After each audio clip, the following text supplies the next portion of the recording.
Hello and welcome to our program Where God Weeps. The Middle East, the cradle of Christianity, and yet Christians are leaving as a consequence of discrimination and out of a fear for future generations.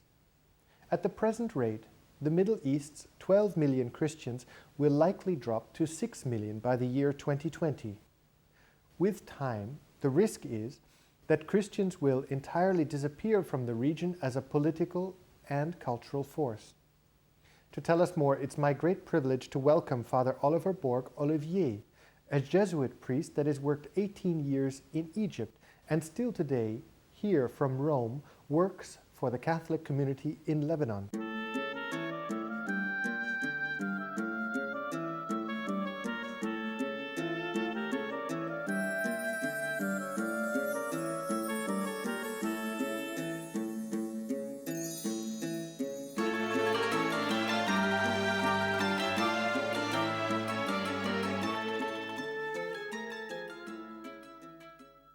Thank you, Father Olivier, for being here with us today. Thank you for inviting me. Father Olivier, can you tell us a little bit to yourself? How is it that you landed in the Middle East, particularly first in Egypt, I understand? Well, I belong to the Society of Jesus, the Jesuits, and we are a missionary religious order. And I joined the Jesuits 48 years ago now, with the idea of going to the mission. That was a desire in your heart? Yes, it was a desire since I was 6 years old, and it never changed. Really? Yes. What was it that sparked you at 6 years? What touched you at 6 years old? Well, I was in a school where we had a teacher, a lay teacher, who was very much in love with the missions and who always used to read us the letters she got from Jesuit missionaries. So that sparked the desire in me, and it kept on growing. So I joined the Jesuits because they had missions in India, and my dream was to be a new Francis Xavier in India. But when my turn came to go there, the Indian government said, we don't want any more Western missionaries. So I didn't know what to do then. I had been a Jesuit by that time. So I thought I'd go to the philosophy in it. I was sent to Italy and think about it. And then a friend of mine we were companions, school companions from the age of 4, and who had become a Jesuit and who was in the Near East, said, why don't you come here? So I said, why not? But I didn't really think much about it. So my first attempt was 1967. And my ticket, airplane ticket, was the 6th of June 1967. A very difficult time. That was when the war started, so all airports were shut. Yes. I should have taken that as a sign from God, maybe, that the time was not right, but yes. I didn't. So I went as soon as the airports opened, and I wasn't mature then. So that didn't succeed. I went back. I went to theology. And after my ordination, and after a very bad health crisis, I had beginning of cancer of the stomach, etc. When I was in hospital, I had time to reflect a lot. So I said, good, I think this is where God is calling me, although I'm resisting, so I should go.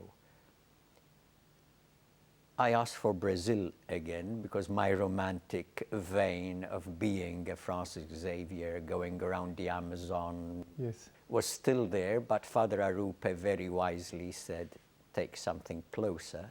So he sent me to Egypt. When my mother was crying, she was old and she saw her son just ordained a priest and close to home leave. I told her, Mother, don't cry. I'll be back in 2 months' time. I can't stand those people. But God had other plans. 21 years of plans, in fact. Yes. So by the time I got there, after a week, I was madly in love. It was love at first sight. What is Egypt and the Egyptians. The people. The people. They are marvelous. What is it particularly? I think it's their simplicity, their hospitality, and the real desire and thirst to be in touch with others. What was the most difficult adjustment for you that you had to make upon your arrival? I come from a British formation, and I had a father who was a maniac of punctuality. Egyptians don't know what the word punctuality means. The first appointment I had, they arrived just 7 hours late, and they couldn't understand why I was flustered. So they said, "Oh, we said the afternoon." It was 11 at night. Yes. So, I mean, we're still in time. But the difficulties, I mean, they have so many qualities that the difficulties I easily got over. Now, Egypt is a situation where the Christians live in a minority, but a difficult situation. You are not allowed to wear open symbols of your Christian faith. No. Or is it not true? From what I've read, you, for example, an open cross. No. As long, I mean, if you go around with a cross that's, Right. huge, Right. and you're clearly trying to proselytize, or you go around speaking publicly in a public square and distributing Bibles, that, yes, we are not allowed. We have churches, but it is very difficult to open new churches, to build new churches, because they still apply an Ottoman law so as to stop people from building new churches. And as soon as we have a new church built, after years and years of, then you can rest assured a mosque will be built right next door with loudspeakers onto the church. Officially, you are free to practice your religion. In reality, there are difficulties. Let's watch now a short report about the situation facing Christians in the Middle East.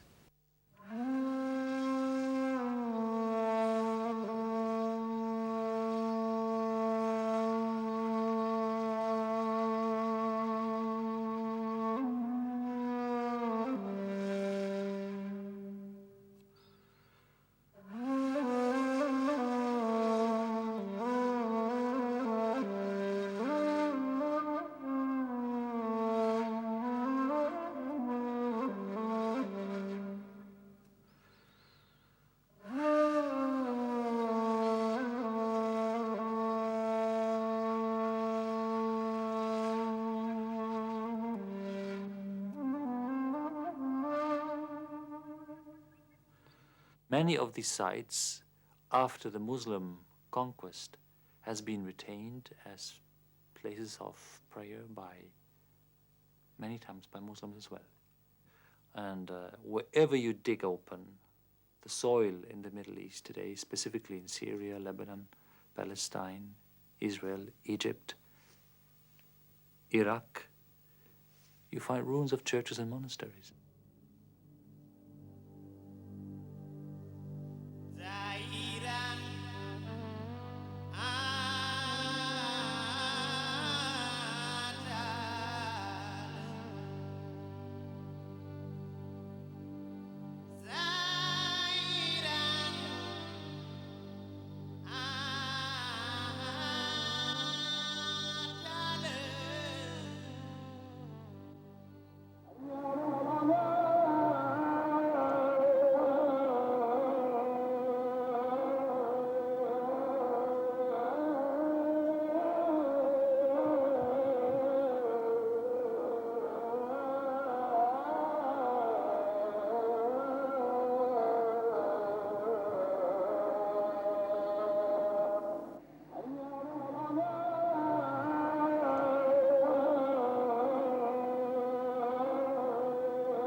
La situation des chrétiens au Proche-Orient en général est certainement en danger.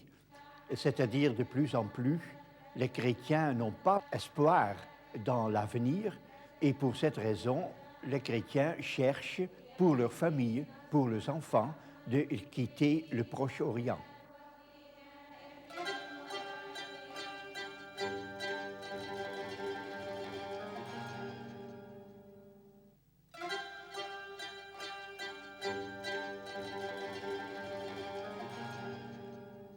par exemple en Palestine ou en Jordanie ou en Égypte, les chrétiens quittent plutôt le Proche-Orient.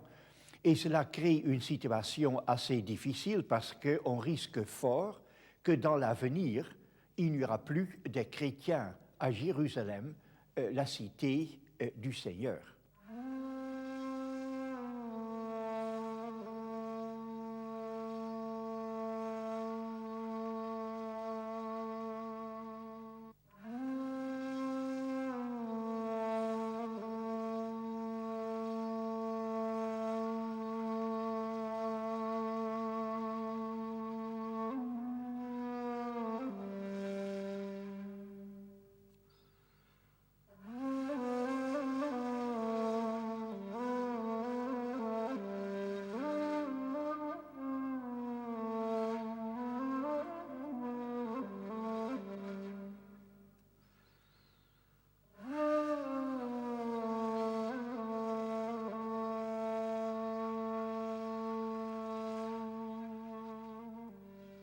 Muhammad is for them the fulfillment of divine revelation. And here comes another problem. Our concept of revelation, divine revelation, is totally different than the Muslim concept of divine revelation. For Muslims, divine revelation means the commandments of God as laid down in a book. That means for Muslims, God gave humans a book to follow, period. We Christians do not share this at all. For us, divine revelation is a person. والنبي محمد صلى الله عليه وسلم حدد الهدف الأول من رسالته أي رسالة الإسلام بقوله صلى الله عليه وسلم: إنما بعثت لأتمم مكارم الأخلاق. لم يقل لأتمم الأخلاق وإنما مكارم الأخلاق، لأن الإنسان في اعتبار الإسلام كائن يستطيع بعمله الصالح أن يرتقي بنفسه إلى مستوى رفيع جدا في التعامل، كما يستطيع أن يهبط بنفسه إلى مستوى سيء بأخلاقه ومعاملته السيئة.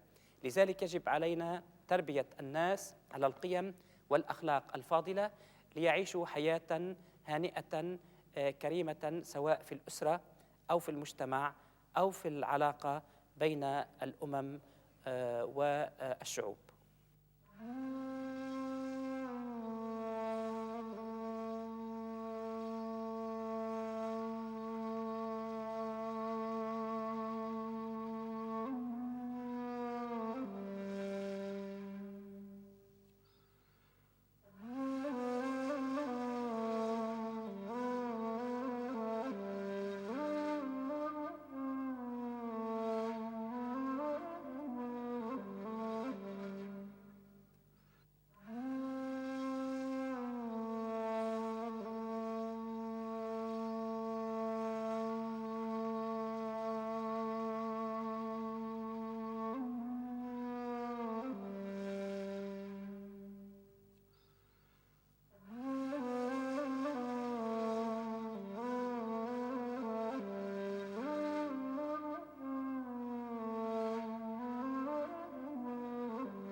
The idea of divine grace, that means a living contact, a personal contact with God. The Arab language does not have a word for grace. It reflects the religious ideas of Quran, which does not know a personal, loving, caring contact between God and people. It doesn't exist. It's a religion of commandments and of obedience.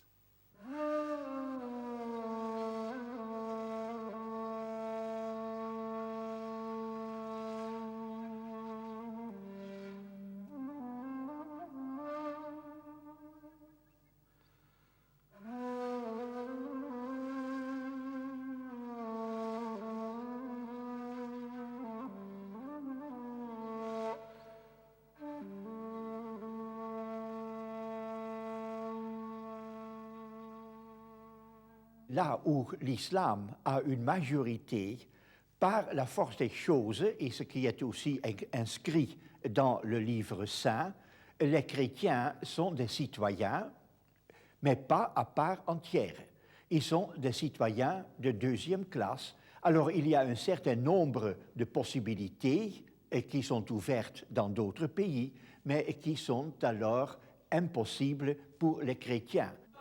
People in the West very often have very wrong ideas about Islam. They don't know what Islam is. Islam divides the world in two spheres.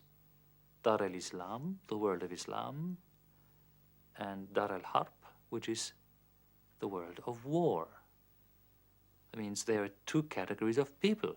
There are Muslims and there are non-Muslims or infidels. And every Muslim has the obligation to fight, to enter holy war, so that Dar al-Harb, the world of war, becomes Muslim. So those that do not belong to the ummah, to the community, are basically second-class citizens.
Welcome back, ladies and gentlemen, to our program. We're here in Rome with Father Borg Olivier, a Jesuit priest who has a long experience with the situation of Christians in the Middle East, having lived almost 34 years there in this area.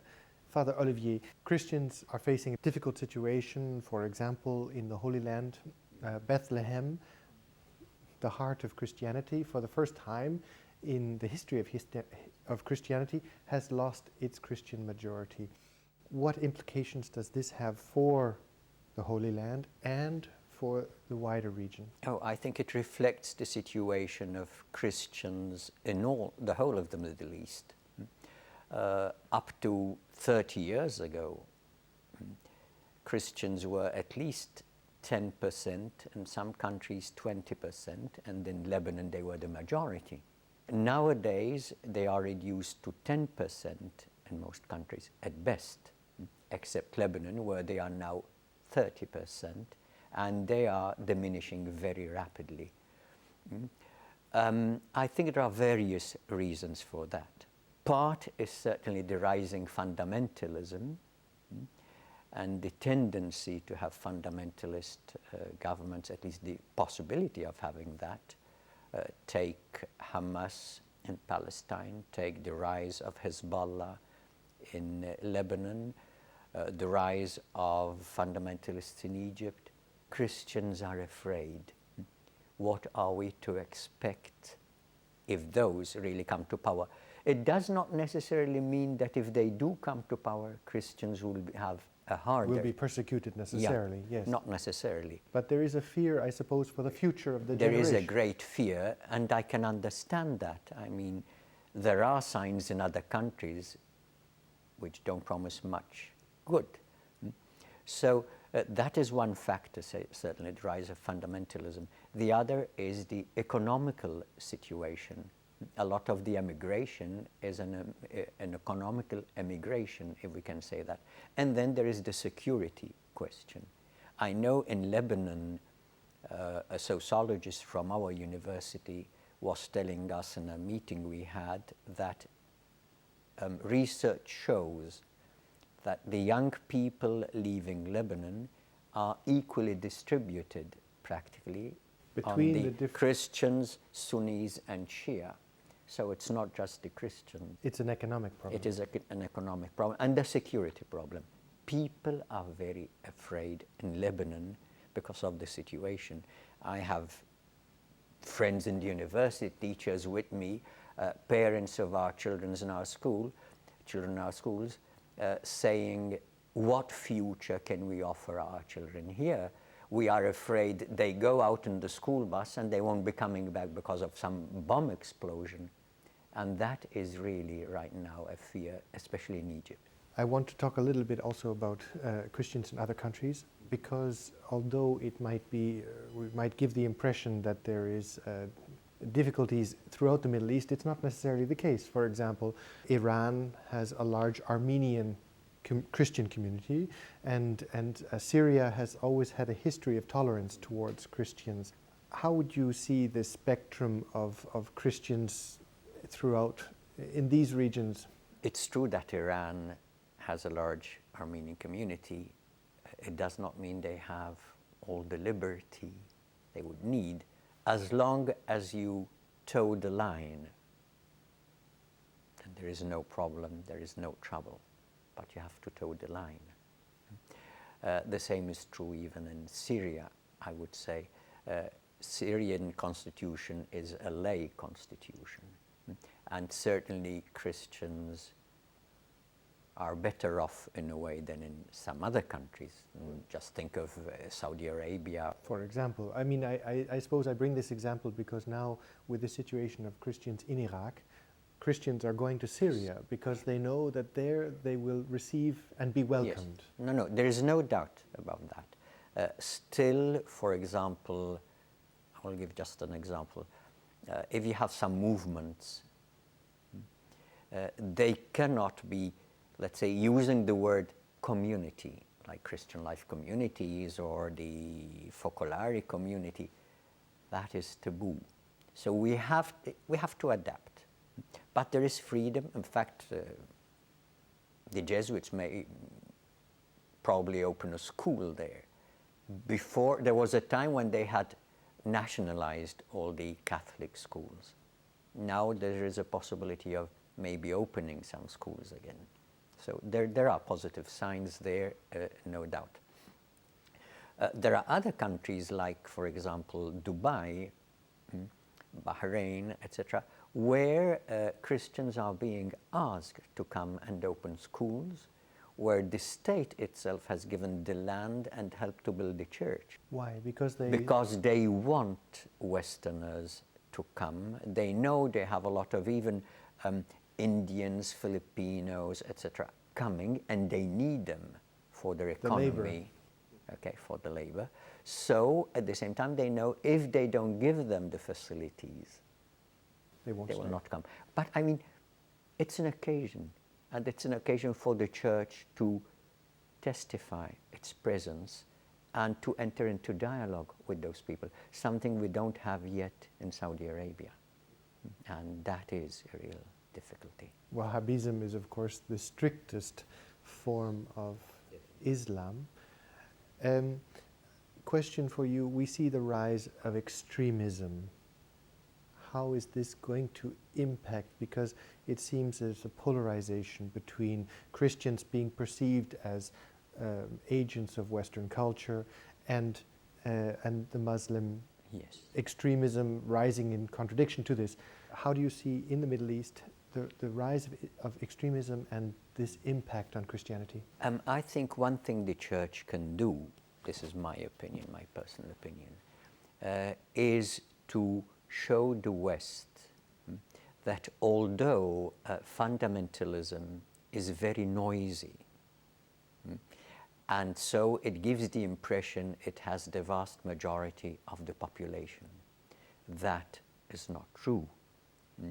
And many, even among the simple people, but even among the intellectuals, etc., are very open to dialogue and to a real collaboration, not just peaceful coexistence in the sense that let's ignore each other, but no, let's build something together.